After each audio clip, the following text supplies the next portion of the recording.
Donc là, on a pu découvrir vraiment des expériences aux quatre coins de la France. Et on va terminer cette journée avec une expérience normande. Caroline Renaud, qui est conseillère pour l'action culturelle et territoriale à la DRAC de Normandie, va nous présenter le dispositif Babil, avant que ce dernier ne soit illustré par le collectif d'artistes Les Vibrants Défricheurs, qui sont représentés par Lison de Rieder et Sébastien Palis. Alors non.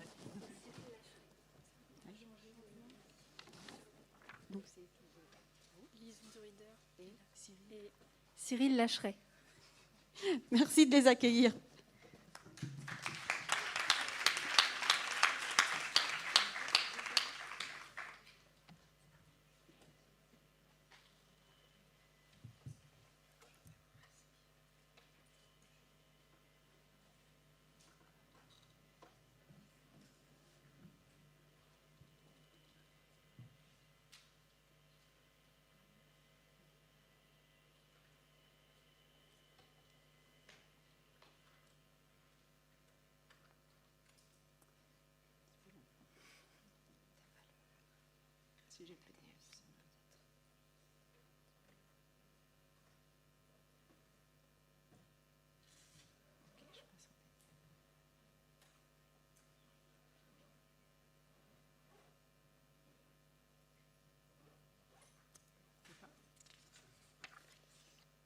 Je vais commencer sans... Ah, ça y est.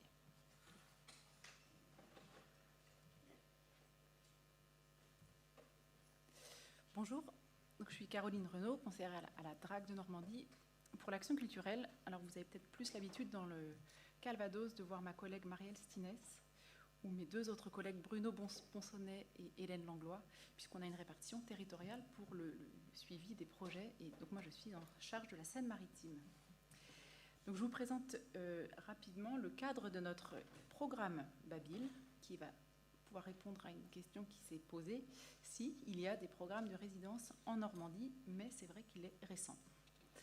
Il s'appelle donc Babil et il est porté par la DRAC en partenariat avec les caisses d'allocation familiale, pas encore toutes, mais en tout cas 4 sur 5, avec une expérimentation dès 2020 avec la cave de Seine-Maritime et aujourd'hui également les caves du Calvados, de l'Orne et de la Manche. Alors les objectifs, donc je vais parvenir sur tous les constats, le rapport de Sophie Marinopoulos, etc. Mais les objectifs qu'on s'était fixés il y a 3 ans, au moment de décliner en région ce protocole d'accord de 2017, ces objectifs sont triples. Le premier, c'était donner aux artistes la possibilité de travailler sur leur création, très jeune public, dans un environnement dédié aux jeunes enfants. Puisque créer pour les 0-3, eh bien, c'est pas comme créer pour les 3-6 ou pour les 6-9. Il y a une spécificité liée à cet âge de l'enfant et ça nous paraissait très important de pouvoir permettre aux artistes d'avoir un temps dédié justement à ce dont on a déjà beaucoup parlé, à savoir l'expérimentation pour pouvoir être au plus juste dans leur création. Mais c'était également encourager les initiatives favorisant l'éveil artistique et culturel au sein des EAJE, établissements d'accueil des jeunes enfants. Et pour ça, donc, le partenariat avec la CAF était très important. Et enfin, favoriser la relation parent-enfant par le partage et la découverte d'expériences en vue de soutenir et développer leur rôle parental. On en parlait largement ce matin. Donc finalement, ça a donné naissance à Babil, un programme annuel qui est lancé en décembre, et qui est porté et financé conjointement par la DRAC et les caisses d'allocation familiale. Ce qui fait que le partenariat avec les CAF, ça permet non seulement de vraiment ancrer et de toucher les établissements d'accueil, mais également d'augmenter significativement le budget, puisqu'on est vraiment sur un cofinancement. Et donc ça se traduit par des projets qui se passent en établissement d'accueil du jeune enfant, des projets qui sont co-construits entre un lieu culturel et ou une équipe artistique. Alors on essaye de favoriser les projets portés par des lieux pour qu'au-delà de la présence de l'artiste, il y ait aussi, au bout de tout ça, la fréquentation d'un lieu et la découverte d'un lieu de diffusion. Et donc c'est co-construit avec l'équipe d'un établissement d'accueil. Et donc ça prend la forme d'une résidence de 2 semaines environ. Alors c'est pas forcément 2 semaines consécutives, ça peut être des jours par semaine, ça peut être étalé sur un trimestre, ça dépend vraiment des projets. Et puis à l'intérieur de ces 2 semaines, eh bien, ce sont une multitude d'actions qui là encore sont imaginées conjointement entre les artistes et les professionnels. Temps de création, temps d'éveil, temps de pratique, sensibilisation des professionnels, des parents. Voilà, tout ça va dépendre aussi du besoin des artistes, de où est-ce qu'ils en sont dans leur création. Est-ce que c'est plutôt un temps de labo dont ils ont besoin pour aller éprouver ce public des 0-3 ? Est-ce que c'est pour tester une création qu'ils ont déjà commencée ? Est-ce que c'est pour reprendre une création qu'ils avaient imaginée pour des 3-6 et qu'ils veulent adapter en une toute petite forme pour les 0-3 ans ? Alors, Babil en chiffres. Donc, dès 2019, on a soutenu un petit nombre de résidences comme ça, avec du repérage en fait, de projets qu'on avait, et notamment en collaborant avec nos collègues conseillers sectoriels qui suivent les artistes à la création, que ce soit en théâtre, musique, arts plastiques, etc. Et donc, dont on savait qu'ils avaient un projet de création pour les 0-3. Donc voilà, on en a soutenu certaines en 2019. C'est monté en puissance en 2020, avec 17 résidences sur tout le territoire normand, une bonne partie en Seine-Maritime, puisqu'on avait déjà ce partenariat avec la CAF. Et puis en 2021, là, donc c'est des résidences qui sont en train de se tenir, qui se sont tout juste tenues ou qui vont se tenir sur l'année 2021. Là, on en a 27. Alors, le petit camembert, il est illisible, mais c'est juste pour vous montrer la diversité des esthétiques, des disciplines artistiques qui sont à l'œuvre. Voilà, on est vraiment sur tous les domaines, des arts plastiques, musique, livre, marionnettes, théâtre, danse, cirque, mais également pas mal de résidences pluridisciplinaires. Donc on peut avoir des résidences avec 1, 2 ou 3 artistes, rarement plus. Quelques exemples que je ne vais pas détailler, puisqu'il y en aura un en particulier qui va l'être. La boîte à musique, donc c'est aujourd'hui une création que l'on trouve dans les programmations, Compagnie des Gros Ours. D'ailleurs, Cyril, qui est avec les Vibrants Défricheurs, était également sur cette création-là, qui ont été en résidence à Canteleu, vraiment sur un tout début de temps de labo pour commencer à travailler et à esquisser des idées auprès des tout-petits. Particule, un projet qui est en train en fait, de se passer à la crèche de Lillebonne, donc porté par la compagnie Sac de Nœuds, qui est une compagnie de danse. Et donc là, qui est sur un projet de création pour les un peu plus grands, mais qui souhaitait décliner cette création-là pour des tout petits. C'est une création qui associe chorégraphie et papier. Et puis un dernier petit exemple qui était la création d'un imagier du mouvement, projet qui a été développé par la ville de Saint-Pierre-les-Elbeuf, associant la compagnie L'Alimentaire pour tout ce travail chorégraphique voilà, autour du corps, et le photographe Romain Leblanc. Donc là, l'imagier existe et il est aujourd'hui même, on le trouve, je crois, en ligne. Voilà, donc ce que je n'ai pas dit, c'est que ce sont des résidences que l'on finance à hauteur de 5 000 € en fonction du budget qui va nous être présenté. Financé à parité entre la DRAC et les CAF, la DRAC apportant une subvention à la structure culturelle ou à l'équipe artistique et la CAF à la crèche. Voilà, c'est divisé en deux. Voilà, mais je vais peut-être plutôt répondre à vos questions si vous en avez, à moins qu'on passe à l'exemple. Et donc, on risque de... Enfin, c'est vraiment une politique qu'on souhaite porter avec un budget qu'on va porter en augmentation pour pouvoir financer davantage de résidences.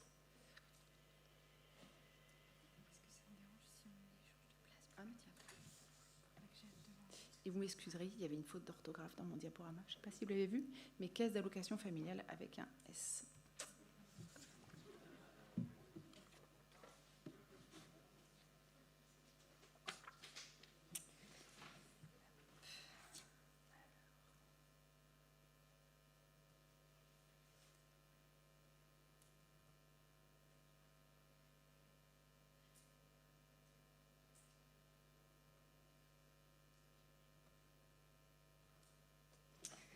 Alors, bonjour à tous. Je ne vais pas m'approcher trop du micro. Alors donc pour illustrer la présentation de Caroline sur le dispositif Babil, donc on est les Vibrants Défricheurs, donc je suis Marion, je fais partie de l'équipe administrative de ce collectif et plus particulièrement je suis chargée des actions culturelles. Et donc je suis venue accompagnée de Lison de Rieder, plasticienne, et Cyril Lacheret, musicien. Donc je vais faire une présentation rapide du projet pour ensuite laisser la place aux artistes. Donc il faut savoir que là on s'est adapté du coup au lieu, cet auditorium qui n'est pas du tout le contexte idéal du coup pour ce projet. Mais voilà, ça vous donnera quand même un aperçu de tout ça. Alors les Vibrants Défricheurs, nous on est un collectif d'artistes qui a été créé en 2001. Donc on va fêter nos 20 ans cette année.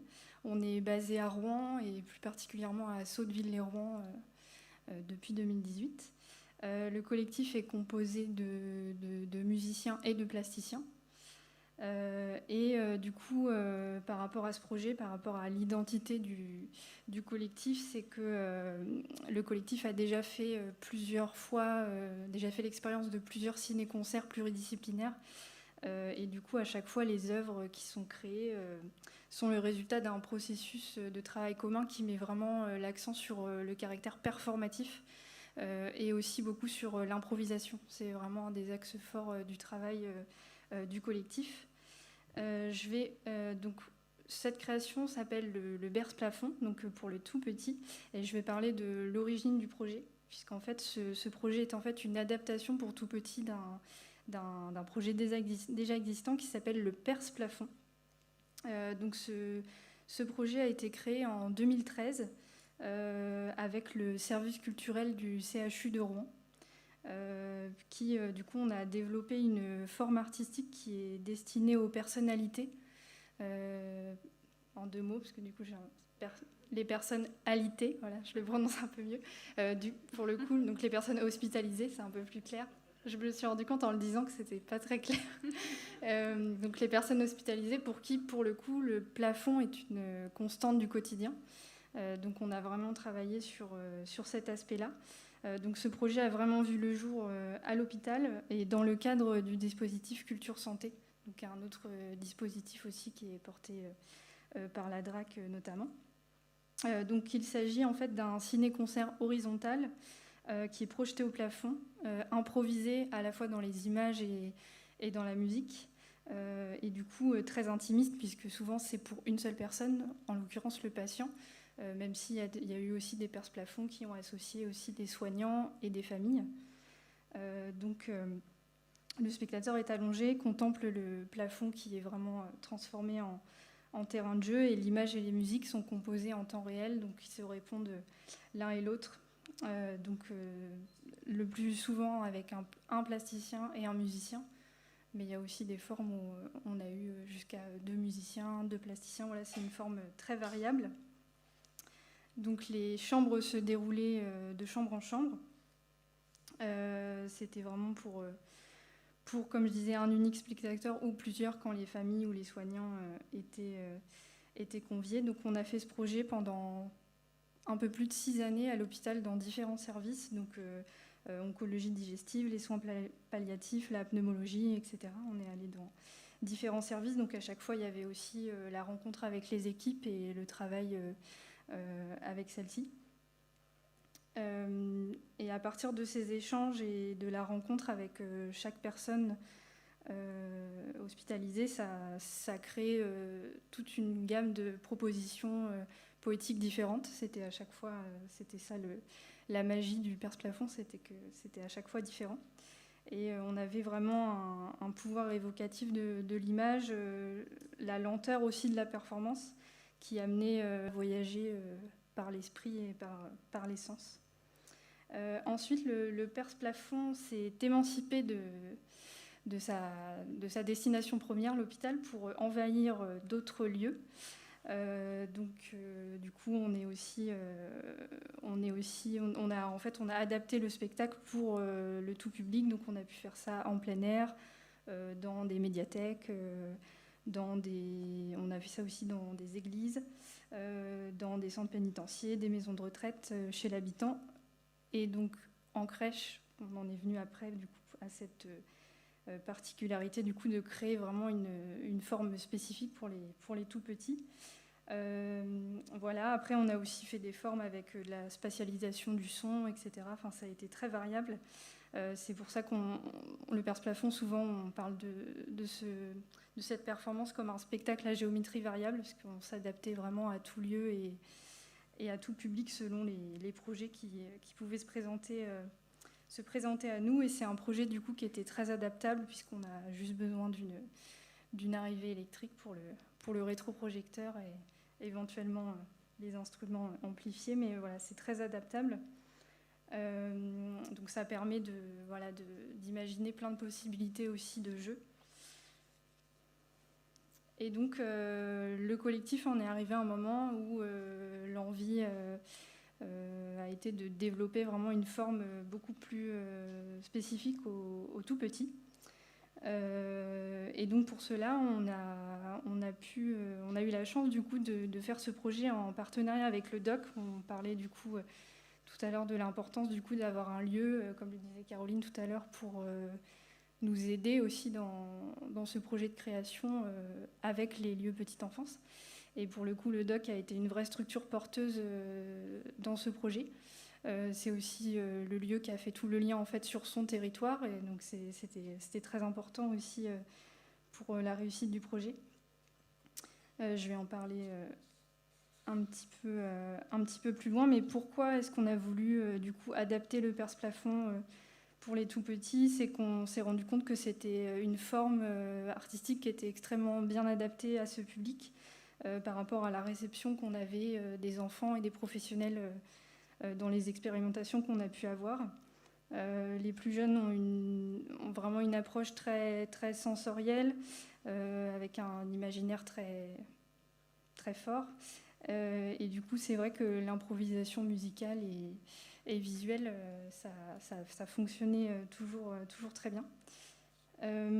Et donc pour ce projet, donc on a bénéficié du coup du dispositif Babil pour mener à bien le Perce-Plafond.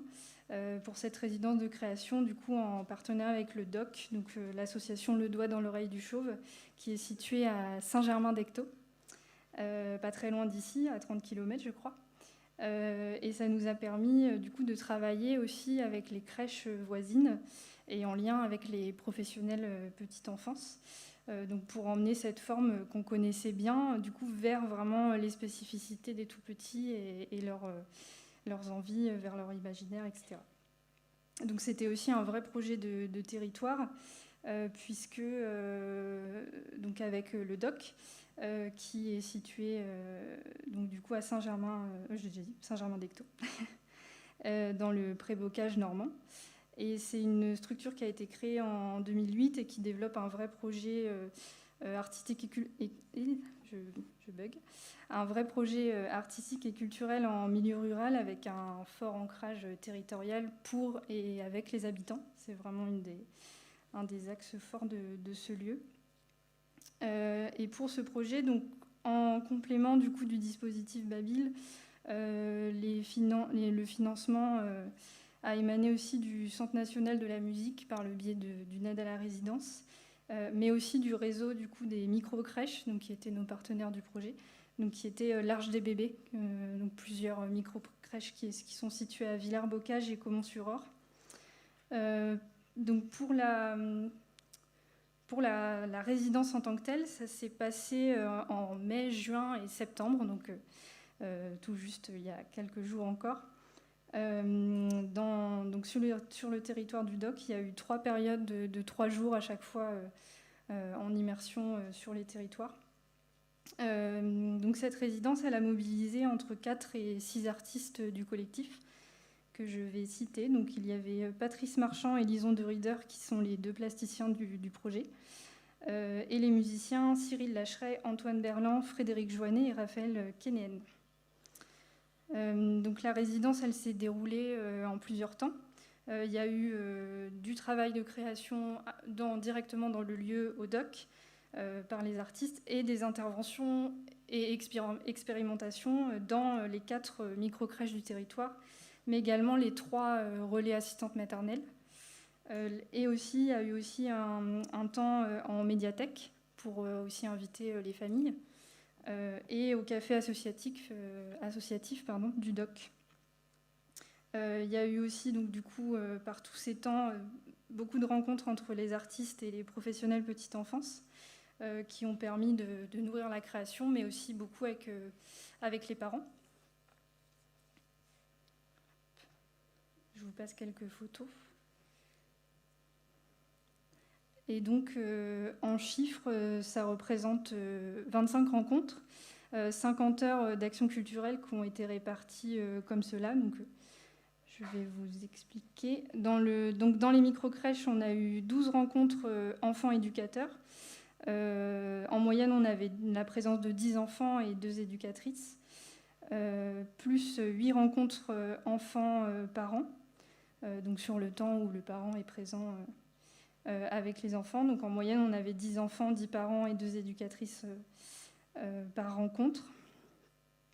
Dans le cadre des relais assistantes maternelles, on a eu 3 rencontres enfants assistantes maternelles. Donc en moyenne, on avait une quinzaine d'enfants et 10 assistantes maternelles présents. Et dans le cadre tout public, si on peut dire, on a eu une rencontre parents-enfants en médiathèque et une rencontre tout public au DOC. Voilà pour les chiffres à peu près. Et par rapport à l'expérience du coup de ces 3 périodes de résidence, donc c'est encore assez frais pour nous puisque c'était il y a quelques jours pour la dernière période.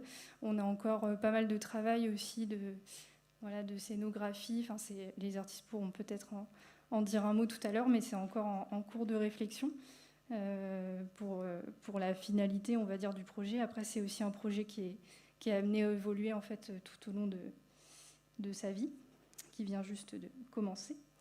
L'objectif était pour nous double dans ce projet. C'était à la fois d'avoir un terrain d'expérimentation adapté pour que les artistes puissent créer, travailler la proposition artistique. Et c'était aussi une manière de contribuer à l'éveil artistique des tout-petits. Donc ça passait surtout par le développement de l'écoute musicale, la curiosité visuelle, etc. Et pour faire un premier bilan assez frais du coup de cette résidence, on a eu plutôt un bon accueil et un enthousiasme du coup des micro-crèches, donc qui venaient à la fois des parents, des enfants et puis des professionnels.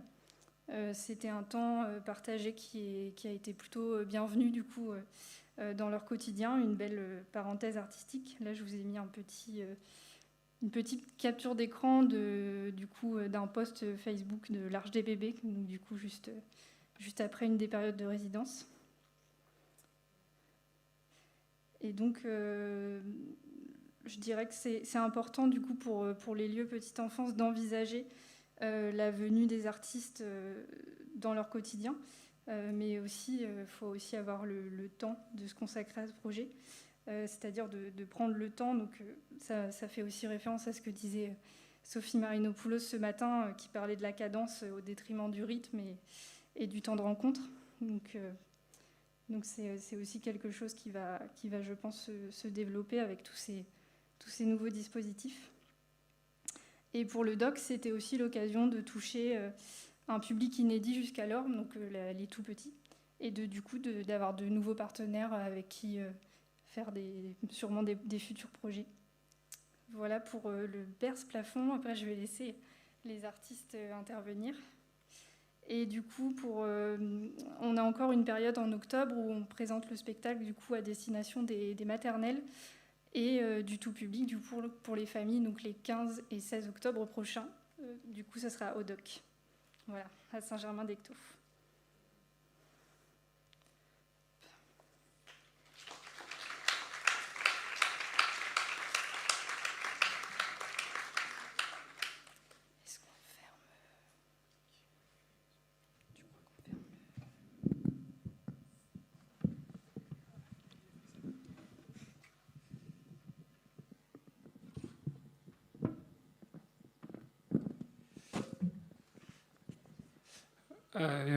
Il va y avoir besoin d'un petit temps d'installation pour Lison, du coup je Je vais meubler, comme on dit. Non, j'avais prévu de pas trop parler parce on s'est dit plein de choses aujourd'hui et plein de choses super. Et on s'était dit plutôt que de parler à nouveau, on voulait vous partager un moment à vivre ensemble. Donc voilà. Ce que je peux vous dire, donc le Berce Plafond, vous l'avez compris, c'est normalement où le Berce Plafond, c'est un projet qui se déguste allongé ou dans un transat au pire. Mais ça, c'est voilà. Donc normalement allongé, on oublie son corps. Comme j'aime à dire, c'est rigolo parce que j'ai retrouvé ça sur les cartes postales de Sophie Marinopoulos ce matin. On fait rentrer le son par les yeux et les images par les oreilles. Je dis souvent ça aux gens quand ils s'installent, profitez-en. Ah. Oui. Oui.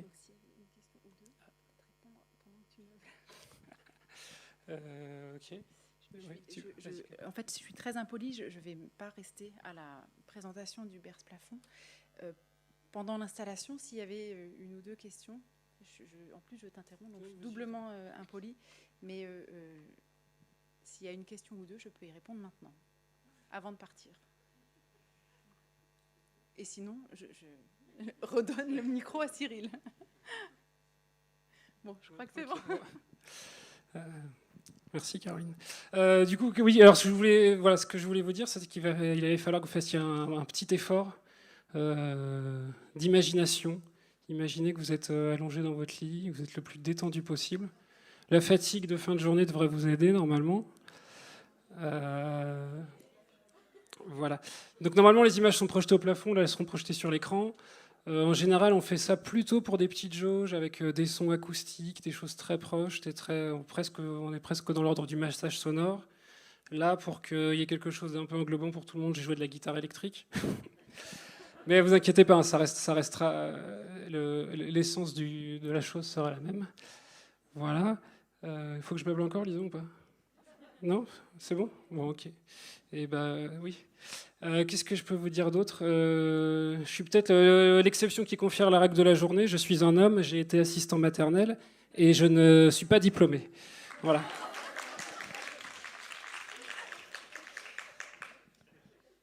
On y va? Ok.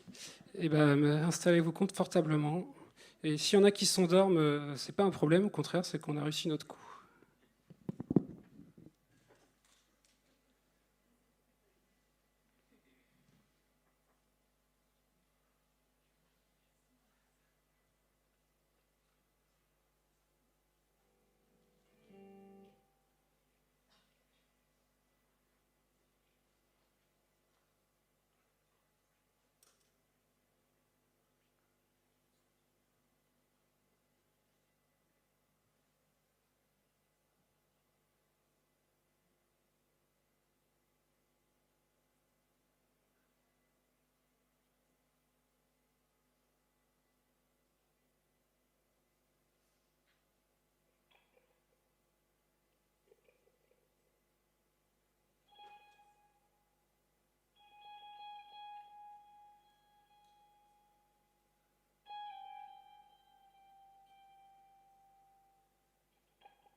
Je sais qu'il est tard, tout ça, mais s'il y en a qui ont des questions, on peut aussi prendre encore un petit temps pour échanger, si c'est OK, Jennifer.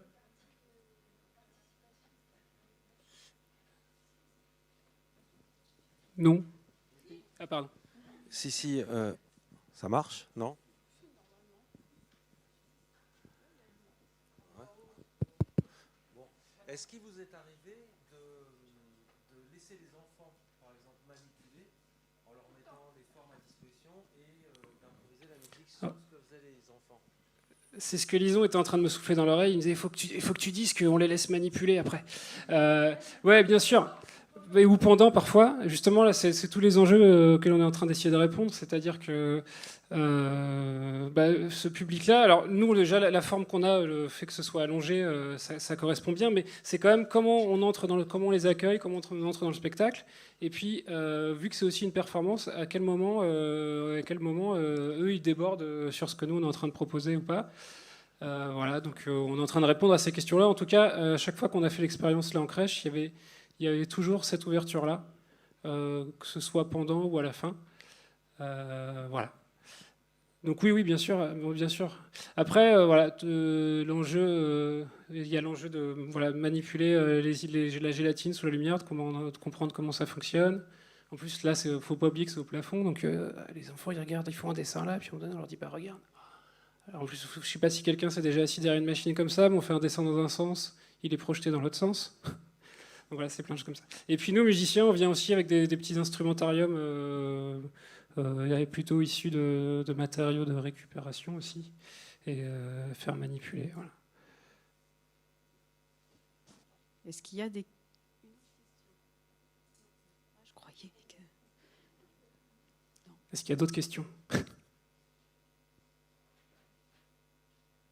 Non. Bon. Ben, merci beaucoup à tous les deux, c'était magnifique. Merci.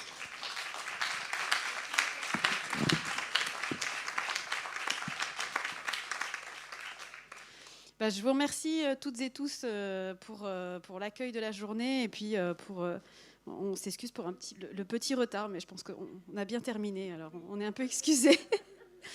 Alors on espère que cette journée va peut-être donner lieu à d'autres sessions dans les années futures, peut-être aussi pour voir les projets qui ont grandi ou qui sont nés avec cette journée. Alors, je sais que Yvan l'a déjà fait ce matin, mais moi j'aimerais vraiment remercier tous les intervenants et les intervenantes. Merci d'avoir répondu présent, tout d'abord, et puis merci de la qualité de vos interventions. Enfin, c'était d'une richesse infinie, donc vraiment merci. Je remercie aussi, je fais un petit clin d'œil à Anaïs Angebaud et puis également à Céline Roblin qui nous ont vraiment accompagnés sur la journée, et puis évidemment Karim Euzen, merci. C'est le magicien de la technique.